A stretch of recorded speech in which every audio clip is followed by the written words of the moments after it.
சிறுகடிக்க ஆசை சீரியல்ல அடுத்து வர எபிசோட்ல என்ன மாதிரியான ட்விஸ்ட் எல்லாம் இருக்க போகுதுங்கிறத இந்த வீடியோல பார்க்கலாம்.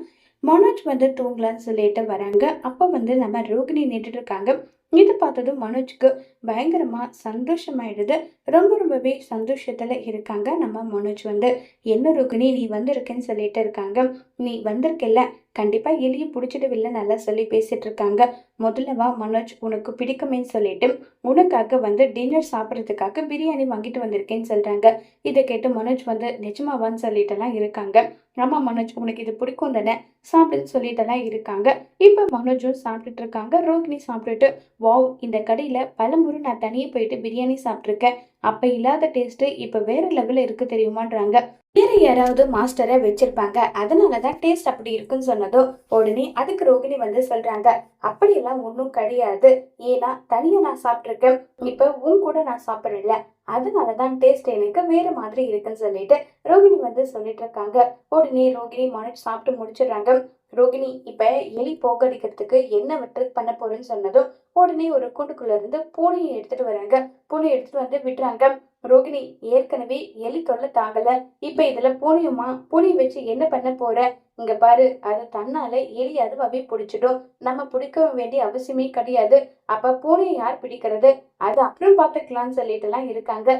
சரி வா உட்காருன்னு சொல்லிட்டு மனோஜ் வந்து பாத்தீங்கன்னா தூங்குற இடத்துக்கு கூட்டிட்டு வராங்க. ரோகிணி கீழே உட்கார்றாங்க. உடனே மனோஜ், ரோகிணி என்ன கீழே உட்கார்ற, மேல வந்து உட்காருன்னு சொன்னதும் உடனே நம்ம ரோகிணி வந்து மேல உட்கார்றாங்க. மேல உட்கார்ந்ததுமே கையை பிடிச்சிக்கிட்டு மனோஜ், நம்ம ரெண்டு பேரும் இந்த மாதிரி பேசி எவ்வளவு நாள் ஆச்சு தெரியுமா, உன் மேல நான் உயிரை இருந்தேன், நமக்கு இப்படி ஒரு நிலைமை வந்துடுச்சேன்னு சொல்லிட்டுலாம் ஃபீல் பண்ணி பேசிட்டு இருக்கேன். உடனே மனோஜ் வந்து சொல்றாங்க, நீ பொய் சொன்ன ஒரே காரணம் தான், பொய் சொன்ன ரீசனுக்காக தான் நீ இப்படி இருக்கேன்னு சொல்லிட்டெல்லாம் இருக்காங்க. இதை கேட்டது ரோகிணி வந்து, தப்புதான், நான் சொன்னது ரொம்ப பெரிய தப்பு தான், நான் பொய் சொன்னது ரொம்பவே பெரிய தப்பு தான் நல்லா சொல்லி ரொம்பவே வருத்தமாகவும் ஃபீல் பண்ணியும் பேசிட்டு இருக்காங்க. இதை கேட்டதுமே உடனே வந்து, மனோஜ் உன் கூட வாழணுன்றதுக்காக இப்ப வரைக்குமே நான் போராடிட்டு மட்டும்தான் இருக்கேன், மனசுக்கு எந்த அளவுக்கு வருத்தமா இருக்கு தெரியுமான்னு சொல்லிட்டு ரோகிணி வந்து ஃபீல் பண்ணி மனோஜோட கையை பிடிச்சி மொத்தம் கொடுத்துட்றாங்க. சாரி மனோஜ், சாரின்னு சொல்லிட்டு ரோகிணி வந்து சொன்னதும் உடனே மனோஜ் ரோகிணியோட கையை பிடிச்சி, உனக்கு இப்ப இல்லை, எப்பவுமே உனக்கு ஒரு துணியா நான் இருப்பேன், எதை நினைச்சு நீ கவலைப்படாத ரோகிணின்னு சொல்லிட்டு சொல்றாங்க. இதை கேட்டு ரோகிணியும் சந்தோஷப்படுறாங்க. அடுத்த ட்ராக்கா முத்து மீனாவோட வீட்டுல காட்டுறாங்க. முத்து அண்ணாமலை சாப்பிட்டுட்டு இருப்பாங்க. அவங்க சாப்பிட்டு முடிச்சதுமே உடனே நம்ம மீனாவும் சந்திரா சத்யா மூணு பேரும் உட்கார்ந்துட்டு இருக்காங்க. மீனாவுக்கு வந்து நம்ம சந்திரா பரிமாறு, சந்திராவுக்கு மீனா பரிமாறு. உடனே முத்து வந்து அதை வாங்கிட்டு இந்த மீனா உட்காந்து சாப்பிடுன்னு சொல்லிட்டு சந்திராவுக்கும் பரிமாறுறாங்க. முத்து வந்து உடனே சந்திரா கேக்குறாங்க, மாப்பிள்ள எதுக்காக நீங்க எனக்கு பரிமாறுறீங்க, இருக்கட்டும் பரவாயில்ல, நாங்க பரிமாறி நாங்க சாப்பிட்டுக்கிறோன்றாங்க. இப்படிதான் இருக்கக்கூடாது, நாங்க சாப்பிடும்போது நீங்க பரிமாறுறீங்கல்ல, அப்ப நீங்க சாப்பிடும்போது நாங்களும் பரிமாறணும்ல, செய்யற வேலையும் நீங்களே, பரிமாறுறதும் நீங்களே, கடைசியில நீங்க சாப்பிடுறீங்க, முதல்ல யாரு சமைக்கிறாங்களோ அவங்க தான் சாப்பிடணும் தெரியுமா நல்லா சொல்லிட்டு பேசிக்கிட்டு இருக்காங்க. இதை கேட்ட உடனே அதுக்கு வந்து பேசிட்டு இருக்காங்க நம்ம அண்ணாமலை வந்து, கரெக்ட் தான் முத்து, முத்து பேசுறது சரிதானேன்னு சொல்லிட்டு எல்லாம் இருக்காங்க. உடனே நம்ம அண்ணாமலை கிட்ட வந்து, அப்பா நான் வந்து இங்கிலீஷ் கோச்சிங் கிளாஸ் போறல, அதனால வந்து நிறைய விஷயம் எனக்கு இங்கிலீஷ்ல நல்லாவே தெரியுது. அதுல ஒரு அதிர்ச்சியான விஷயம் என்ன தெரியுமா, உங்களுக்கு டீச்சரா வந்திருக்கிறது யாரு தெரியுமான்னு சொல்லி கேக்குறாங்க. யாரு, ஸ்வேதா தான் சொன்னதும் இதை கேட்டு பயங்கரமா சந்தோஷப்படுறாங்க அண்ணாமலை வந்து. தங்கச்சி என்கிட்ட எது சொல்லியிருக்க தெரியுமா, பேசும்போதெல்லாம் இனி இங்கிலீஷ்ல தான் பேசணும்னு நல்லா சொல்லியிருக்காங்க, அதனால இனி உங்களை நானு அப்பான்னு கூப்பிட மாட்டேன். ஏண்டா முத்து, என் மனசு முழுக்க எவ்வளவு கவலை இருந்தாலும் நீ என்ன அப்பான்னு கூப்பிட்டாதான் என் மனசுல இருக்க கவலை எல்லாமே போகுது. நீ என்ன இப்படி சொல்றேன்னு சொன்னதும், அப்பான்னு கூப்பிட மாட்டேன், இனி உங்களை நான் டேடின்னு தான் கூப்பிடுவேன்றாங்க. அப்பான்றதுல தானே அழகு இருக்கு, டேடின்னு கூப்பிட்டா அது அந்த அளவுக்கு பாசமா இருக்கிற மாதிரி தெரியலன்னு சொன்னதும், அப்பா இங்க பாருங்க, உங்களை டேடின்னு கூப்பிடுறதுனால உங்க மேல வச்சிருக்க பாசம் அதெல்லாம் ஒன்றும் குறையாது, எப்பவும் போல கண்டிப்பா பாசத்தோட தான் இருப்பேன்னு சொல்லிட்டு முத்து சொல்றாங்க. உடனே சந்திரா கிட்ட போயிட்டு, அத்தை இனி நானும் உங்களை ஆண்டின்னு தான் கூப்பிடுவேன்றாங்க. ஐயோ மாப்பிள்ள, வேண்டாம் மாப்பிள்ள, என்னை எப்பவும் போல நீங்க வாய் நிறைய அத்தன் கூப்பிடுங்க, அதுதான் நல்ல சந்தோஷமா இருக்குன்றாங்க. இல்ல இந்த மாதிரி எல்லாம் கொஞ்சம் கொஞ்சம் பேசினாதான் நார்மலாவே எனக்கு இங்கிலீஷ் வரும், அதனால நான் ஆண்டின்னு தான் கூப்பிடுவேன்னு சொன்னதும், இல்ல மாப்பிள்ள, ஸ்கூல் பசங்க எல்லாருமே என்ன ஆன்டின்னு தான் கூப்பிடுறாங்க. நீங்களும் அப்படி கூப்பிட்டதுன்னா, ஆஹோ! நீங்க என்ன சொல்ல வரீங்கன்னு எனக்கு புரியுது. இவ்ளோ பெரிய எரும மாடு மாரி வளர்ந்துருக்க. இப்படி வந்து நீ ஆன்டின்னு கூப்பிடணுமான்னு சொல்லி கேட்குறீங்களா?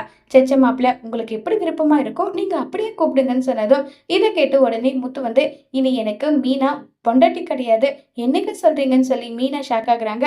இனி எனக்கு நீ என்ன தெரியுமா? என்னுடைய டார்லிங் நல்லா சொல்லி பேசிட்டு இருக்காங்க.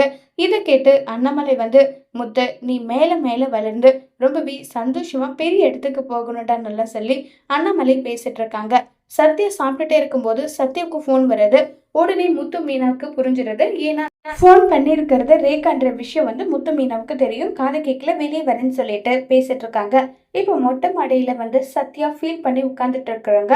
அப்ப முத்து மீனா 2 பேரும் வந்து என்னாச்சு சத்யான்னு கேக்குறாங்க.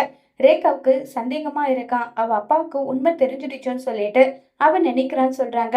இத கேட்டதும் என்ன சொல்ற நீ? ஆமா சந்தேகமா தான் இருக்கான்னு சொன்னதும், இல்லையே அப்படி எதுவும் நடக்கிற மாதிரி தெரியல.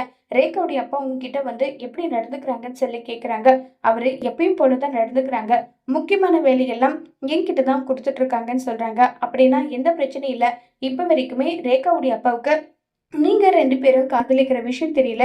ஃப்ரீயா விடுன்னு சொல்றாங்க. உடனே மீனா தேவையில்லாத வேலை பண்ணிட்டு இருக்கீங்க. நீங்க குடுக்குற தைரியத்தால தான் இவன் இப்படி ஆடிட்டு இருக்கான் நல்லா சொல்லி ஃபீல் பண்ணி பேசிட்டு இருக்காங்க. இத கேட்ட உடனே முத்து வந்து இப்ப என்ன பண்ணிட்டா? அவன் வந்து காதலிக்கிறான். ரேகாவும் காதலிக்கிறாங்க. 2 பேரும் கல்யாணம் பண்ணிக்க போறாங்க. இதுல உனக்கு என்ன பிரச்சனை மீனான்னு சொல்லிட்டு முத்து வந்து சொல்றாங்க. ஏங்க அந்த சிந்தாமணி பத்தி தெரிஞ்சும் நீங்க இப்படி பேசுறீங்க பாத்தீங்களா? அதுதான் எனக்கு இதுவா இருக்கு. எப்படியும் ஒண்ணு போங்கன்னு சொல்லிட்டு மீனா கோவமா அங்கிருந்து கிளம்பி போறாங்க. உடனே முத்து வந்து சத்யா கிட்ட இங்க பாரு சத்யா, உன் அக்கா பேசுறதெல்லாம் பெருசா எடுத்துக்காத. ரேகாவை தைரியமா இருக்க சொல்லு. என்ன பிரச்சனை வந்தாலும் பாத்துக்கலாம். அதே அளவுக்கு உஷாராவும் இருக்க சொல்லு. அவங்க பேசுற விதம் இது எல்லாமே ஏதாவது ஒரு மாறுதல் வருதா என்ன ஏதுன்றத கவனிக்க சொல்லு. சரியான்னு சொல்றாங்க. சரிங்க மாமான்னு சொல்லிட்டு சத்யாவை முத்து வந்து ஆறுதல் படுத்திட்டு இருக்காங்க. அடுத்ததா நம்ம விஜயாவை காட்டுறாங்க. விஜயா ரூமுக்குள்ளேயே உட்கார்ந்துட்டு இருக்காங்க. அங்க பார்ட்டி எல்லாம் நடக்குது. ஜென்ஸ் எல்லாருமே குடிச்சிட்டு இருக்காங்க. அப்ப நம்ம விஜயாவுக்கு வெளியே வர கூட பிடிக்கிறதே இல்ல. ஸ்ருதியோட அம்மா போயிட்டு சம்மந்தி என்ன சம்மந்தி உள்ளே உட்காந்துட்டு இருக்கீங்க வெளியே வாங்கன்றாங்க. இல்ல எனக்கு இப்படி ஒரு பார்ட்டிக்கெல்லாம் போய் பழக்கம் இல்ல. ஏன் சம்மந்தி நீங்க எங்கேயுமே இந்த மாதிரி எல்லாம் போனது இல்லையா? இல்ல பர்த்டே பார்ட்டி கல்யாணம் இந்த மாதிரி போயிருக்கேன். ஆனா இந்த மாதிரி பார்ட்டிக்கெல்லாம் போனது இல்ல. அது இல்லாம அவங்க குடிக்கிறாங்க. சம்மந்தி உங்க பையன் முத்து கூட தான் குடிக்கிறாரு. அந்த அளவுக்கெல்லாம் யாரும் இங்க குடிக்க மாட்டாங்க. சும்மா அந்த மாதிரி குடிப்பாங்க. என்ன சம்மந்தி உங்களுக்கு அந்த பழக்கம் இருக்கான்னு சொல்லிட்டு ஸ்ருதியோட அம்மாவை கேக்குறாங்க. ச்சே எங்களுக்கெல்லாம் அப்படி ஒரு பழக்கம் இல்ல. நாங்க சும்மா ஏதாவது சாப்பிட்டுட்டு இருப்போம். வாங்க சம்மதின்னு சொல்லிட்டு ரொம்பவே கம்பல் பண்ணி ஸ்ருதியோட அம்மா வந்து விஜயாவை கூட்டிட்டு வராங்க. அப்ப ஸ்ருதியோட அப்பாவுக்கு தெரிஞ்ச ஒருத்தர் இவங்கள பார்க்க நடிகை மாதிரி இருக்காங்கன்னு சொல்லிட்டு எல்லாரும் மாறி மாறி சிரிக்கிறாங்க. இது நம்ம விஜய்க்கு ரொம்பவே அனீசியா இருக்கு. நீங்க பார்க்க அப்படி இருக்கீங்க இப்படி இருக்குன்னு புகழ்ந்து பேச இது விஜயாவுக்கு கொஞ்சம் கூட பிடிக்கிறதே இல்லை. உடனே நான் ரொம்ப நல்லா பாட்டு பாடுவேன் பாடட்டுமான்னு சொல்லி கேட்டு அவங்களாவே பாட்டு பாடுறாங்க. நான் பாட்டு பாடுறதுக்கு யாராவது டான்ஸ் ஆடினா இன்னும் நல்லா இருக்கும்னு சொல்லிட்டு ஸ்ருதியோட அப்பாவோட ஃப்ரெண்ட்ஸ் எல்லாரும் சொன்னதும் உடனே அதுக்கு ஸ்ருதியோட அம்மா வந்து சம்மந்தி அம்மா ரொம்பவே சூப்பரா டான்ஸ் ஆடுவாங்க. சம்மந்தி ஆடுங்க சம்மந்தி ஆடுங்கன்னு சொல்லிட்டு டான்ஸ் ஆட சொல்லி கம்பல் பண்றாங்க. என்ன விளையாடுறீங்களா? இவங்க எல்லாம் குடிச்சிட்டு கூத்தடிச்சிட்டு இருப்பாங்க. நான் இங்க உட்காந்து டான்ஸ் ஆடணுமா? என்னாலெல்லாம் முடியாது. சம்மந்தி ஏன் இப்படி பேசுறீங்க? சும்மா ஒரு ஃபன்னுக்காக அவங்க எப்படி பாட்டு பாடுனாங்களோ அந்த மாதிரி நான் உங்களை டான்ஸ் ஆட தானே சொல்றேன். அதுக்கே இப்படி பேசுறீங்கன்னு சொல்லிட்டு ரொம்பவே கோவப்பட்டு பேசுறாங்க. என்னால முடியாது. வீட்டுக்கு வந்த சம்மதியை இப்படிதான் அசிங்கப்படுத்துவீங்களா? அவமானப்படுத்துவீங்களா? இனி இந்த ஒரு நிமிஷம் இந்த வீட்டுல இருக்க மாட்டேன். குடும்பமா இது குடிச்சிட்டு எல்லாம் கூத்தடிச்சிட்டு இருக்கீங்கன்னு சொல்லிட்டு விஜயா கோவப்பட்டு அங்கிருந்து கிளம்பி வந்து போயிடுறாங்க. இப்ப நம்ம விஜயா நேரா வந்து மனோஜோட ஷோரூமுக்கு தான் போயிருக்காங்க. ஆனா அங்க மனோஜ் மட்டும் இல்ல, கூட நம்ம ரோகிணி இருக்காங்க. இந்த விஷயம் வந்து நம்ம விஜயாவுக்கு தெரிஞ்ச மனோஜோட நிலைமை என்ன ஆக போகுதோ தெரியல. இப்ப மனோஜ் வந்து விஜயாவை பார்த்துட்டோம். அம்மா நீங்களா? நீங்க இங்க என்னம்மா பண்றீங்க என்ன பண்றீங்கன்னு சொல்லிட்டு கேக்குறாங்க. உடனே விஜயா வந்து குடும்பமா அடாது குடும்பமா பணக்கார குடும்பம் தான் பேருக்கு. எல்லாம் குடிச்சிட்டு கூத்தடிச்சிட்டு என்னடா பார்ட்டி நடத்திட்டு எப்படி எல்லாம் இருக்காங்க. எனக்கு அந்த வீட்டுல இருக்கிறதுக்கு கொஞ்சம் கூட பிடிக்கல. அதனாலதான் வீட்டை விட்டு வந்துட்டேன்னு சொல்றாங்க. உடனே விஜய் வந்து சரி நானு ட்ரெஸ் சேஞ்ச் பண்ணல ஃபேஸ் வாஷ் பண்ணல முதல்ல போயிட்டு ஃபேஸ் வாஷ் பண்ணிட்டு வந்துடுறேன்னு சொல்லிட்டு அங்கேருந்து விஜயா போகிறாங்க. ரோகிணி அது எல்லாமே மறைஞ்சிருந்து கேட்டுட்டு தான் இருக்காங்க. உடனே மனோஜ் வந்து ரோகிணி கிட்ட, ரோகிணி ரோகிணி இங்கிருந்து போயிட்டு அம்மா பாத்ரூம் போயிருக்காங்க, அதுக்குள்ளே போயிடுன்றாங்க. என்ன மனோஜ் இது, எப்படியாவது நம்ம சந்தோஷமா இருக்கலாம்னு நினைச்சா கடைசியில் இப்படி நடந்துருச்சேன்றாங்க. சரி சரி, உனக்கு நான் ஃபோன் பண்ணுறேன், நீ கிளம்பி போன்னு சொல்லிட்டு மனோஜ் வந்து ரோகிணியை அனுப்பி விட்டுறாங்க. ரோகிணி அங்கேருந்து போகிறாங்க. இப்போ நம்ம விஜயா ஃபேஸ் வாஷ் எல்லாம் யூஸ் பண்ணிட்டு வர்றாங்க. மனோஜ், உங்ககிட்ட ஒரு விஷயம் கேட்கணும். என்ன, பாத்ரூம்ல ஸ்டிக்கர் இருக்குன்னு சொல்லிட்டு இருக்காங்க. என்னது ஸ்டிக்கரான்னு சொல்லிட்டு மனோஜ் ஷாக்காக உடனே பாத்ரூம்ல இருக்கிற ஸ்டிக்கரை காட்டுறாங்க. ஐயோ, இது ரோகிணியோட ஸ்டிக்கர் போலியன்ட்டு. அம்மா, ஷோரூம்க்கு நிறைய கஸ்டமர் வராங்க, திடீர்னு குழந்தைங்க ஃபேஸ் வாஷ் யூஸ் பண்ணணும்னு சொல்லிட்டு லேடிஸ் அந்த மாதிரி கேட்பாங்க. அவங்க யாராவது ஓட்டிட்டு போயிருப்பாங்க. என்னம்மா நீங்க என்னவே சந்தேகப்படுறீங்களான்னு சொல்லிட்டு மனோஜ் வந்து சொல்றாங்க. உடனே அதுக்கு விஜயா வந்து, மனோஜ், உண்மையில தான் நான் 100 மடங்கு இல்லை 1000 மடங்கு நம்பிக்கை வச்சிருக்கேன். நம்ம 2 பேரும் செஞ்ச தப்பால முத்து மீனா இந்த கடும் சுமைய சுமந்துட்டு இருக்காங்க. உன் அப்பா இப்பதான் என்கிட்ட பேச ஆரம்பிச்சிருக்காங்க. என்ன பண்ணியாவது நம்ம நம்ம வீட்டுக்கே போனாதான் நம்மளால நிம்மதியாகவும் இருக்க முடியும், சந்தோஷமாவும் இருக்க முடியும்னு சொல்லிட்டு பேசுறாங்க. இதை கேட்டதும் மனோஜ் வந்து, என்னம்மா முத்து மீனா 2 பேரும் என்ன சும்மா ஒன்றும் கடன் அடைக்கலையே, அப்பதான் எனக்கு அந்த வீட்டுல பங்கே இல்லைன்னு சொல்லிட்டாங்க. அதனாலதான் அவங்க 2 பேரும் சேர்ந்து கடன் அடிக்கிறாங்க. இந்த விஷயம் உங்களுக்கு தெரியாதான்றாங்க.